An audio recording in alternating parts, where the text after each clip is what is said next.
Welcome to the round 16 review for Supercoach 2023. It's George from Fantasy Take TV. This week we scored 2,519. Not really enough, and we rank 1.5k, so about the same rank. So was hoping to hold rank because I think some people might not have full premium this week. I don't have full premium. I thought I did, but I don't. Some fake premiums in our team will get a bit of a word spoken to them about. But yeah, I think people might be trying to get a rookie or a mid-pricer off this week. So I was hoping to jump a little bit, but not to be. This game can be so frustrating. So I think there's another, 17, 18, 19, 20, 1, 2, 3, 4, 8 weeks to go. So that's, year's gone pretty quick, but it is still a lot of time to make up ground or even lose ground. And, it's quite hard to make ground when there's three things that frustrate me in this game the most. Number one is stuffing up your captain.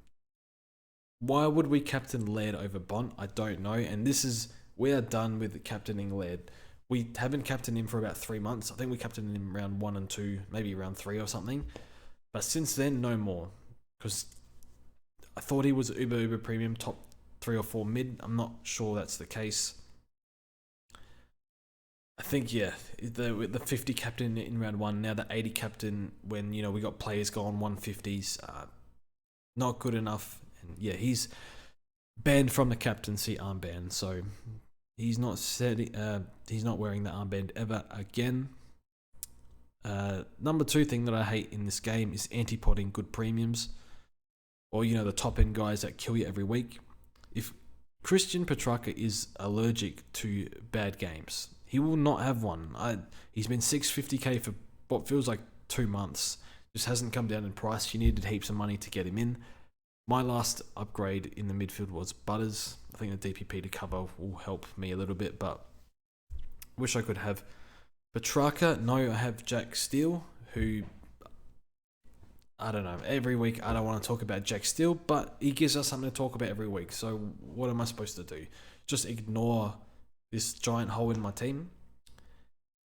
And then the last thing I hate the most, number 3, and it's the worst thing in anything, but I just hate frauds and fake premiums. It's such a hard watching players who you think were going to score well not do well, and then you think, well, maybe the role's good enough, they can turn it around, and they will not turn it around, and it just drives me nuts. I traded in Ben Keys, who has 1 CBA, but he's scoring way better than Himmelberg with 9 kick-ins, 9, and Steele with maximum CBAs, and he can't get near it in the midfield, so they send him back, they give him kick-ins, and he still spits out a 65. And Darcy Cameron, I can't stand this pick after he burnt me so badly early in the year. That trading in Darcy Cameron over English, it ruined my season. And I've done a lot of other things that were not the optimal play, but using 1 trade to get Cameron in and then 2 to get him to English, this trade count could have been 4 if we just went straight to English, and we can turn like a Steele or a Day, or we can even get use 2 trades to get like a 23rd 500 or nearly 600k premium. But now we bring him back in because we got not durable ruckman in English. Marshall's missed a few games here and there over his career. So we get Cameron for the ruck cover, and we wouldn't have him if he wasn't for the ruck cover. But he's a fraud of epic proportions. Did this back end of last year, was spitting out crap scores, so the role was there, but he's just not that, tap ruckman, no good. Very, very average. And I don't know what his problem was. Few people, excuses in Discord saying, he played wits. No. He did nothing around the ground. Was on 0 for most of the first quarter. So massive fraud pick, very frustrating, and I just got to sit through it. But at least he's got ruck cover, so I don't know, bit of a bitter taste in my mouth after he burnt us earlier in the year with the injury, but that's what probably deserved because you traded and play with limited preseason, they get injured, it's your own fault. And then Himmelberg. How can you be 4 weeks at half back and go up 30k? And you have 360, 370k. the Giants are literally moving half their team around. They put Cumming on a wing in the VFL. Whitford's out at the moment, so he played back. They put Haynes on the wing. They sent Keith forward. Also, they can keep Himmelberg happy. Give him every kick-in. 9 kick-ins they gave him. And he has 8 clangers at half-back. And he's probably going to walk for like 800k or 900k at another club anyway. Because you can't really refuse that. So he's so frustrating because he looks like he's on for a good score.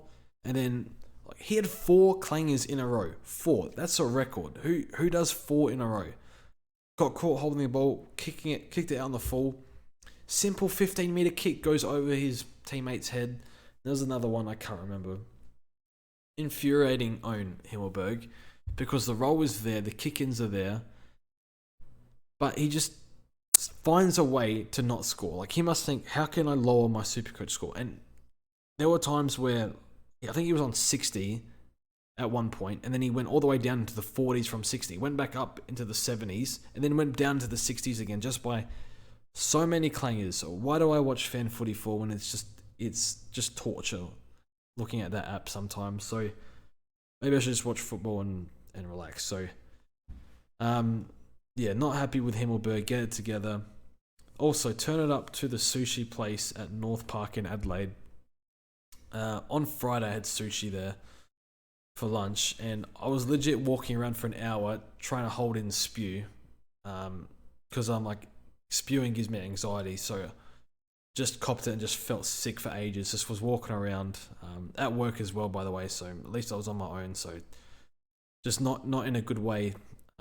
Just trying to rest up or trying to walk it off. But ate some sushi. It tasted like the, you know when you accidentally swallow water at the beach and it's like disgusting salt water.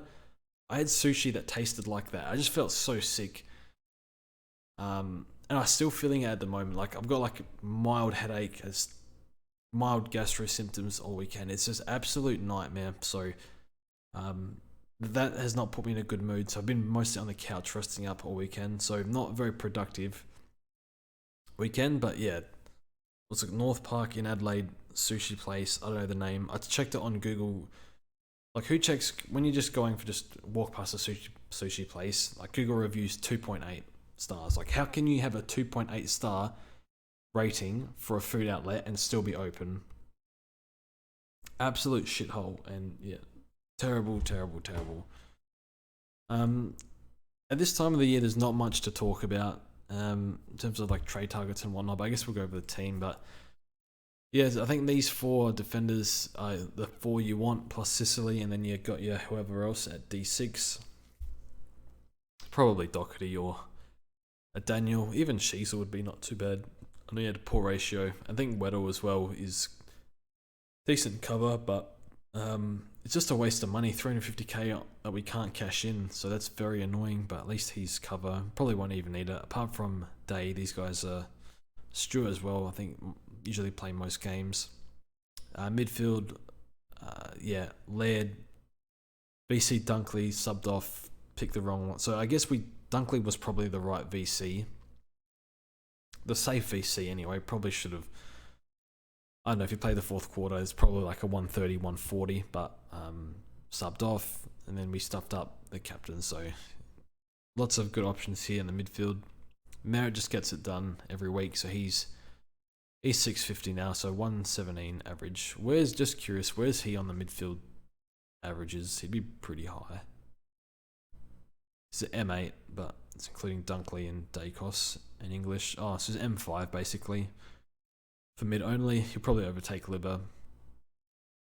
So it's good to own him again, but again, like 90% ownership, it's not really going to help me get up the ranks. It's your Himmelberg, your Day, and your Jack Steele. So they're going to help me get up the ranks. Well, they're not going to help, but we need them to go well to go up in the ranks.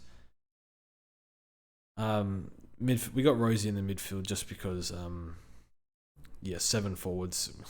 Like Cameron over a forward is just pain, but I just felt like the right cover was necessary. Our trades last week, we had 200k in the bank. We brought in Humphrey for Zach Butters. I'm okay with that. I think Butters playing alright. Adelaide Oval this week, which is good. But yeah, midfield was fine. I think Steele, what's his 5 round? 76. Melbourne this week, MCG. Like against West Coast away. Well, it doesn't matter. West Coast. Imagine lining up on Chesser or Elijah Hewitt, skinny 18-year-olds, and scoring 86. I don't know. He's 440k. He's like, Sheldrick is going to overtake him in price. How much is Sheldrick? Negative 15 break even. Sheldrick averages 85. He'll overtake Steele. So there's nothing we can do about this, but at least it's not like a 50 score, so whatever. English Marshall. What annoyed me was it was against West Coast. This was finally a bit of relief from this pick. No. He needs to eat. He's too skinny. Just watching it, remembering him, prime Jack Steele, he was a mountain. You couldn't move him at stoppage. Now he's just a skinny midfielder. That's not quick, so painful own Jack Steele. English Marshall, happy with those two. I think Briggs or Shrek here will be fine, and then English is one. And the forward line, every week, who cares about the forward line? Ben Keys, 1 CBA. Oh damn, he's 500k now. That's pretty nice. 44 break even, so he's been a good pickup. 1 CBA. I don't know what his CBAs will be week to week. Would I bring him in? Certainly not for 500k. So his role in the first half was a lot of rolling up into stoppage. Like he'd just start up forward, run straight into stoppage. In the second half, I thought it was a bit more, still coming up to stoppage a little bit, but he scored far worse in the second half, and I thought it was a fair bit forward. They gave a lot of CBAs to Rochelle, Pedler, and maybe a little bit to Salego too. And Sloan in the second half got more, I think. So I don't know. I think when push comes to shove, like when the game was close, Keys was around the ball more, whereas as the game blew out more, he was around the ball less. So I hope this is not a concern, because I don't like looking at 1 CBA, but I think he'll get some going forward. So it was around the ball enough, like 29 touches, a few tackles, so it's alright. And Darcy Cameron, he's frustrating. So what do we get him for? Like 107 and 60. His scores are not too bad. The role was there, so it should be fine, but he's English, probably going to get sharked by the Dogs mids non-stop. Freo, Shrek will kill him. Port might be okay matchup with Lysette injured, so we'll see how we go. But yeah, trades, we can't really trade. How much is Callum? 400. How'd he go this week? Oh, 106. That's pretty good.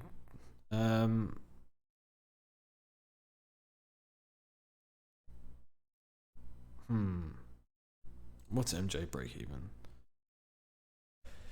No, it just doesn't suit. I think he's like a decent M8, especially because I'd have like Rosie, and then like, I don't know, maybe like could move Cameron to the bench or something, but it doesn't really, like, is it worth trading still to Mills, who's like could pull his calf again? Probably not. So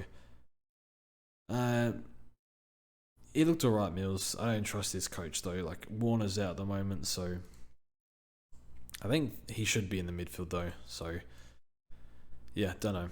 Anyway, I think that's it from me. If I could do any trades, I'd love to get Day to Sicily next week. I think Day is the most frustrating one here. He's had a good one 2 weeks ago, and then last week 140, but that was with like a bullshit roll down back where everything went through him. This week back to crap. So Hawthorn played GWS away. That's a terrible matchup. Giants midfield's pretty good, and it's away.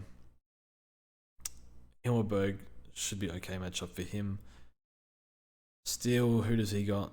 Who does he have? He has Melbourne, and then DC has Big Shrek, I think. No, he's got English. So it's just those 4 plays every week that we sweat on. So everyone else I don't have to watch, so that's all good. Captains, Bont in a big game against Collingwood. I think I'll be there. Mer against Adelaide. I don't know if they send keys to him or not. Like, who knows? I can't guess his role. They haven't really been doing proper tag roles with him. But I think Merritt's like, I feel like you're almost tanking if you don't put attention into Merritt because he's so good. Neil versus West Coast. I think we have to VC Neil. And then C is